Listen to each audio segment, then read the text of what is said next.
बेचने वाली चुड़ैल और कूड़ा उठाने वाली चुड़ैल। रात के 3 बज रहे थे। पूरे रेलवे स्टेशन पर सन्नाटा था। जोर जोर से हवाएं चल रही थी। तभी रेलवे स्टेशन पर एक ट्रेन आकर रुकती है, जिसमें कई सारे पैसेंजर अंदर बैठे होते हैं, लेकिन कोई भी आदमी उस ट्रेन से बाहर नहीं उतरता।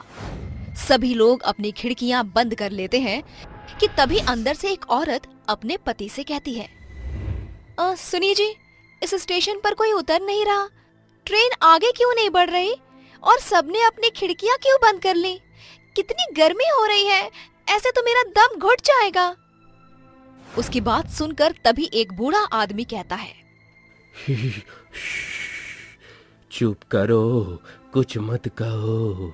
अगर अपनी और हमारी जान की सलामती चाहती हो तो भगवान के लिए चुप रहो। वो दोनों चुड़ैल बाहर ही है अभी।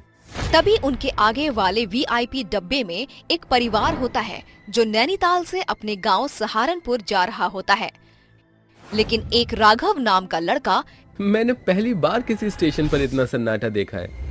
राघव को वहाँ एक कूड़ा उठाने वाली और एक चाय बेचने वाली के अलावा और कोई नहीं दिखता। तभी उसके पास चाय वाली औरत आती है।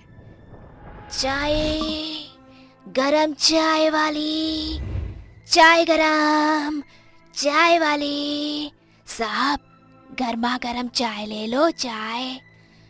अरे सुनो, कितने की चाय है? साहब, केवल 10 रुपए की।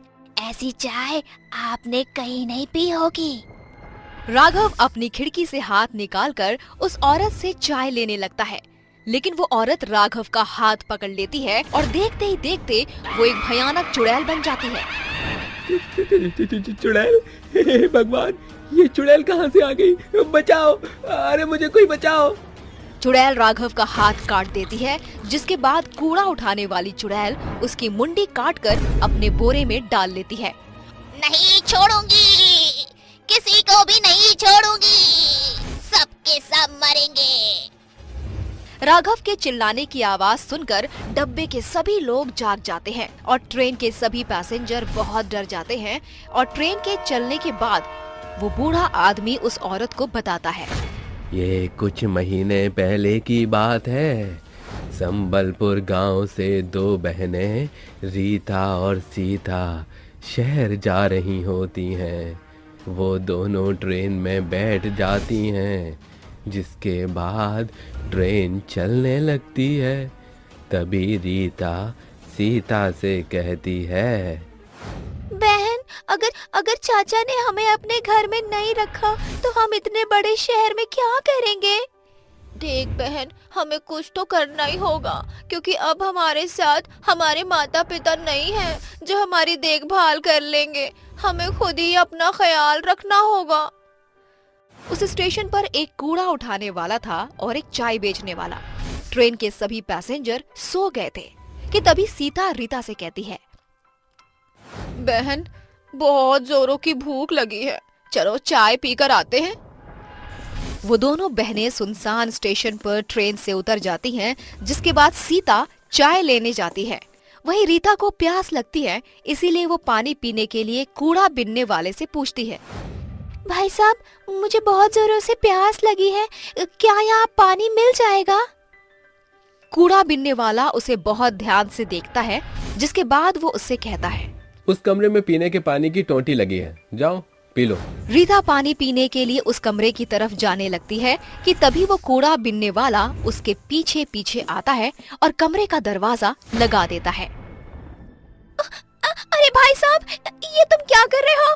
दरवाजा खोलो, मुझे बाहर जाने दो। ऐसे कैसे जाने दूं? पहले वो काम तो कर दूं जिसके मुझे पैसे मिले। क्या चाहते हो तुम? साफ साफ बोलो। रीता बहुत डर जाती है।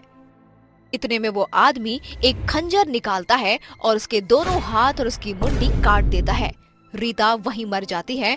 उसे मारने के बाद वो आदमी चाय वाले के पास जाता है। जब सीता कूड़े बिनने वाले के हाथ में खून से लथपथ खंजर देखती है तो वो डर जाती है, लेकिन तभी पीछे से चाय वाला उसका मुंह दबाकर उसे वहीं ले जाता है जहां उसने उसकी बहन रीता को मारा था। ये तुम क्या क्या कर रहे हो? तुमने मेरी बहन को मार दिया। सीता कुछ कहती इससे पहले उस आदमी ने उसके दोनों हाथ और उसकी मुंडी काट दी।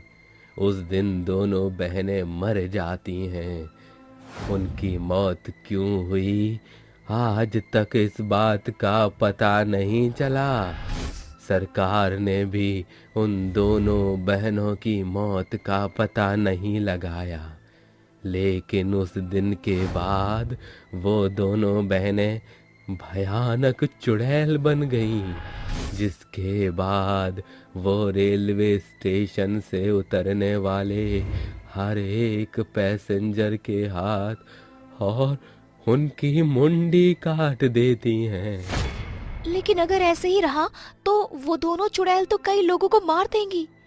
हाँ बिटिया, मैं जानता हूँ, इसीलिए मैं संबलपुर गांव से शहर जा रहा हूँ, जहाँ वे दोनों बहनें जा रही थीं। शायद वहाँ जाकर मुझे उन दोनों बहनों की मुक्ति का कोई रास्ता मिल जाए। वो बूढ़ा आदमी शहर में उन दोनों बहनों के रिश्तेदार यानी उनके चाचा जी के घर जाता है, जहाँ उसे पता चलता है कि उसके चाचा कुछ समय पहले ही गुजर चुके हैं। तभी रीता सीता की चाची उर्मिला उस बूढ़े आदमी से कहती हैं, बाबा, मैं ज्यादा कुछ नहीं जानती, लेकिन अपने पति को हमेशा किसी बात को लेकर परेशान देखा करती थी और मरते समय उनकी जेब से ये एड्रेस मिला था मुझे। शायद आपके किसी काम आ जाए। वो बूढ़ा आदमी उस एड्रेस पर पहुंच जाता है, जहां उसे एक बहुत ही जाने माने तांत्रिक बाबा मिलते हैं, जो उस बूढ़े आदमी से कहते हैं, उन दोनों बहनों की मौत उनके चाचा नत्थू लाल ने करवाई थी।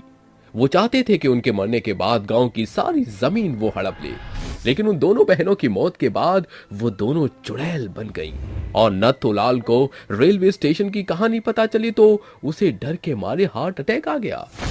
बाबा, मेरी मदद करो उन दोनों बहनों को मुक्ति दिलाने में। उन्हें मुक्ति नहीं मिली तो वो ऐसे ही सबको मारती रहेंगी। वो बूढ़ा आदमी तांत्रिक बाबा को रेलवे स्टेशन लेकर जाता है और जैसे ही रात के 3 बजते हैं, वो दोनों चुड़ैल सामने आती हैं और जोर जोर से हंसने लगती हैं। चले जाओ यहाँ से, ये रेलवे स्टेशन मेरा है, मैं सबको मार दूंगी।